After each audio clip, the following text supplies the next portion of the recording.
के लोग महिलाओं का अपमान हमेशा से करते आए हैं, उस दल के लोग महिलाओं का शोषण, महिलाओं पर अत्याचार शुरू से करते आए हैं, तो उस दल के प्रवक्ता से हम उम्मीद भी क्या कर सकते हैं।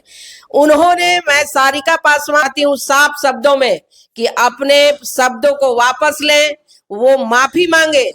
और आरजेडी को भी मैं कहना चाहती हूँ कि एक राजनीतिक दल को कोई अधिकार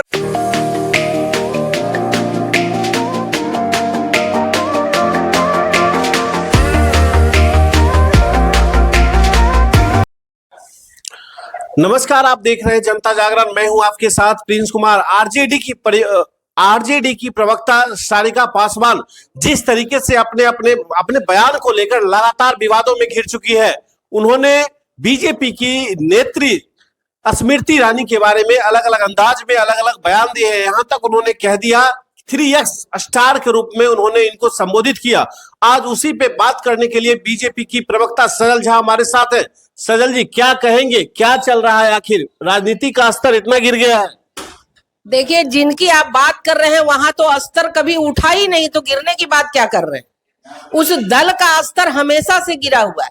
उस दल के लोग महिलाओं का अपमान हमेशा से करते आए हैं, उस दल के लोग महिलाओं का शोषण, महिलाओं पर अत्याचार शुरू से करते आए हैं, तो उस दल के प्रवक्ता से हम उम्मीद भी क्या कर सकते हैं।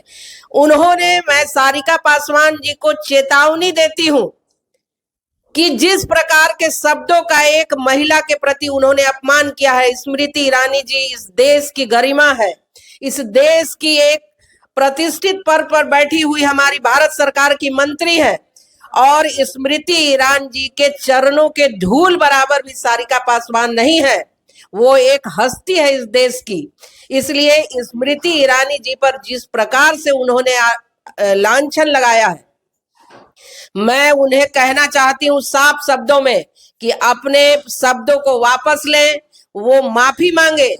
और आरजेडी को भी मैं कहना चाहती हूं कि एक राजनीतिक दल को कोई अधिकार नहीं है अपने प्रवक्ता से किसी के जीवन में हस्तक्षेप करने का, किसी के बच्चों पर, किसी के अपने पर्सनल जीवन पर अधिकार नहीं है किसी को बोलने का।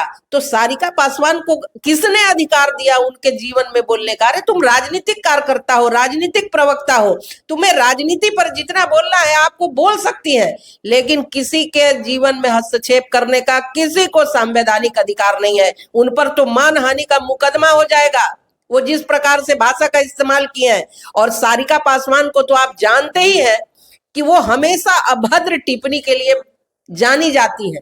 हमारे पार्टी ने तो उनका बहिष्कार शुरू कर दिया है, उनके साथ हमारे कोई प्रवक्ता बैठना नहीं चाहते हैं। और आरजेडी के संस्कार, जो गिरी हुई संस्कार है, उस संस्कार से सुशोभित है वो महिला। एक महिला को समझ में आता है कि किसी महिला पर, और स्मृति ईरानी राजनीतिक कार्यकर्ता है, उसकी बेटी तो नहीं राजनीतिक कार्यकर्ता है, और उसके बेटी पर लांछन लगा देना, कल किसी के लड़के पर लगा देना, कल किसी के परिवार के किसी सदस्य पर लगा देना, प्रवक्ता है कि क्या है ये? इसको समझ में आता है ये क्या बोलती है? कहीं से उठा करके लाके आरजेडी वाले लोग संस्कारहीन को प्रवक्ता बना देते हैं तो क्या होगा? लेकिन सबसे बड़ी बात है, एक महिला, लोग ये समझते हैं कि एक महिला दूसरे महिला का दर्द बेहतर समझ सकती है, भावनाओं को समझ सकती है, लेकिन इस तरह का बयान किस तरह की भावनाओं को दर्शाता है? ये तो दर्शाता है आरजेडी का जो संस्कृति है। आप तो शुरू से जान रहे हैं कि जंगल राज को बसाने वाले आरजेडी, जंगल राज में बयान कौन देगा? यही महिला सारिका पासवान जैसी महिला देगी ना। और फिर उन्होंने यही परंपरा का शुरुआत किया है। आप देख रहे हैं कि किस तरीके से गांधी मैदान के रैली में अभद्र शब्दों का प्रयोग किया गया, किस प्रकार से समाज को तोड़ने का प्रयास किया गया।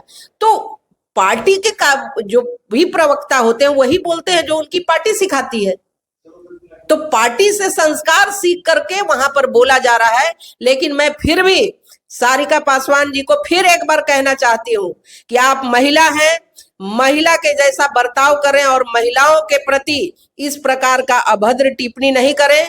और महिला का अगर कोई भी संस्कार और महिलाओं के प्रति कोई भी विषय उठता है तो इस देश की सारी महिला एकजुट होकर के ऐसे महिलाओं का समाज में बहिष्कार करेगी। एक आखिरी सवाल होगा मैम आपसे। तेजस्वी यादव एक तरफ मन से ऐलान करते हैं आधी आबादी, मतलब माई के साथ साथ बाप की भी पार्टी है और बाप में ए लेटर से वो आधी आबादी को दर्शाते हैं और उन्हीं की प्रवक्ता इस तरह की बयान दे रही है, कैसे देखते हैं इसे आप? तो तेजस्वी जी तो ठीक ही बोल रहे हैं, माए बाप की तो पार्टी है।